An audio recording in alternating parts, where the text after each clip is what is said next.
पुराने ज़माने में एक शख्स था जो एक हाकिम के मातहत मीर गज़ब जलाद के फ़राइज़ पर अंजाम देता था। जब किसी गुनहगार को कोड़े मारने का मरहला आता तो उसे तलब किया जाता। मीर गज़ब की एक बीवी थी जो बड़ी अच्छी और सलीकामंद, और वो उसे अपनी जान की तरह अजीज़ रखता था। अभी उनका कोई बच्चा ना था। उन्होंने एक खूबसूरत सफ़ेद बिल्ली पाल रखी थी जो कई बरसों से उनके यहाँ रहती थी और एक मासूम बच्चे की तरह इनकी खुशी और शादमानी का बाइस थी। अपनी दिलचस्प शरारतों और करतबों से इन्हें हंसाती और खुश रखती और घर के चूहों की भी खबर लेती रहती। कुछ अरसे बाद इनके यहाँ एक बच्ची की वलादत हुई, मगर मीर गज़ब की अहलिया बच्ची की वलादत के दौरान शदीद बीमार हो गई। तबीबों के इलाज से कुछ फ़ायदा ना हुआ और वह चंद ही दिनों में इंतकाल कर गई और नौ मौलूद बच्ची को तन्हा छोड़ गई। बच्ची बड़ी खूबसूरत थी और मीर गज़ब जो अपनी बीवी की मौत से बड़ा गमगीन था, बीवी की इस यादगार को बहुत अजीज़ रखता था। इसे अपनी बच्ची की निगहदाश्त का बड़ा ख्याल रहता था। इसने इसके लिए एक दाया का एहतमाम किया जो उसे दूध पिलाती और इसकी परवरिश करती। वो ख़ुद अपना ज़्यादातर वक्त घर पर गुजारता और घर के कामों में मशगूल रहता। सफ़ेद बिल्ली भी पहले की तरह इस घर की बासी थी। इसे बच्ची का रोना और इसकी हरकतों का मुशाहिदा अच्छा लगता था।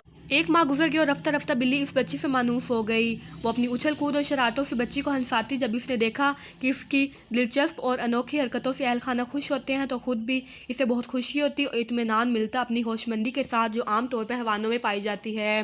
वो रोज़ बरोज़ कोशिश करती कि अहल खाना इसे और अजीज़ रखें और इनकी मेहरबानियों से फैज़याब हों। बिल्ली देखती थी कि बच्ची की दाया इसके झूले को मुसलसल हरकत देती है। वो ये समझ गई कि झूला झुलाना अच्छा काम है। जब कभी झूला रुक जाता तो बिल्ली खुद बढ़कर इसे हरकत देती और बच्ची रोना बंद कर देती। वो इसे बहलाने के लिए उछलती कूदती। बच्ची का वालिद भी ये मंजर देखकर खुश होता। कुछ अरसे तक यही मामूल रहा हता कि एक रोज़ बच्ची की दाया घर से बाहर थी और बच्ची अपने झूले में सो रही थी। इसका बाप झूले को हरकत दे रहा था कि अचानक हाकिम के यहाँ से पैगाम आया कि मीर गज़ब फ़ौरन हाजिर हो। मीर गज़ब के पास कोई चारा ना था।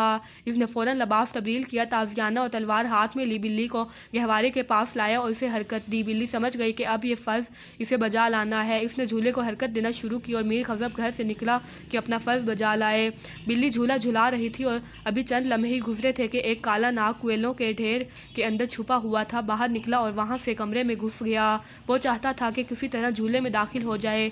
बिल्ली की सांप से पुरानी दुश्मनी चली आ रही थी। जब बिल्ली ने देखा कि सांप झूले में जाने का इरादा किए हुए है, इसने झूले को छोड़ा और सांप से लड़ने के लिए आगे बढ़ी।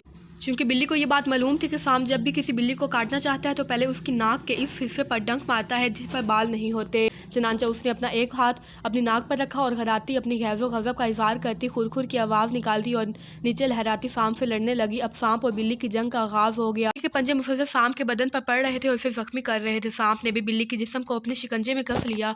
थोड़ी देर की लड़ाई के बाद बिल्ली सांप को मार डालने में कामयाब हो गई, लेकिन इसकी पूरी सफ़ेद खाल सांप के खून से तर और सुर्ख हो गई। इस सूरत हाल में बिल्ली की वहशियतनाक आवाज़ से बच्ची खौफजदा होकर रोने लगी। तो फ्रेंड्स, अगर आपको मेरी आज की वीडियो पसंद आई है तो मेरी वीडियो को लाइक कर दें और मेरे चैनल को सब्सक्राइब कर दें। साथ लगे बेल आइकन को प्रेस कर दीजिएगा और ऑल पर क्लिक कीजिएगा। Thank you.